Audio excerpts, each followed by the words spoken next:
আব্দুল্লাহ ডাক দিয়া কই মা গো,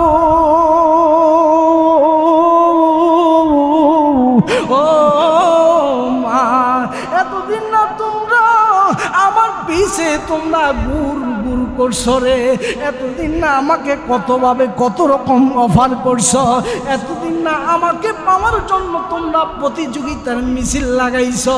কিন্তু মাত্র একদিন হইল রে,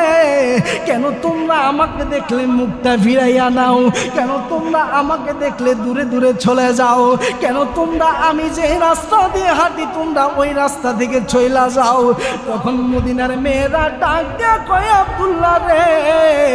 বিশ্বাস কর এতদিন তোমার পিছে আমরা ঘুরছি,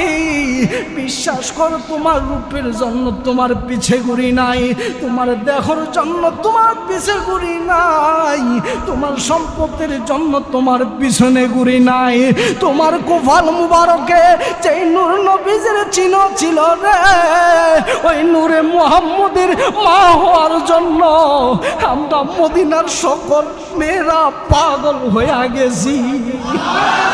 আরে সেই নবীর জন্য মদিনাবাসীরা পাগল হয়ে গিয়েছে, সেই নবীর জন্য বনের জীব জন্তুর পর্যন্ত পাগল হয়ে গিয়েছে।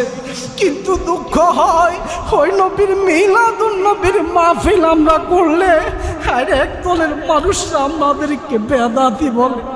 ওই নবীর তসলি জুলুস ঈদে মিলাদুন নবীর মাহফিল করলে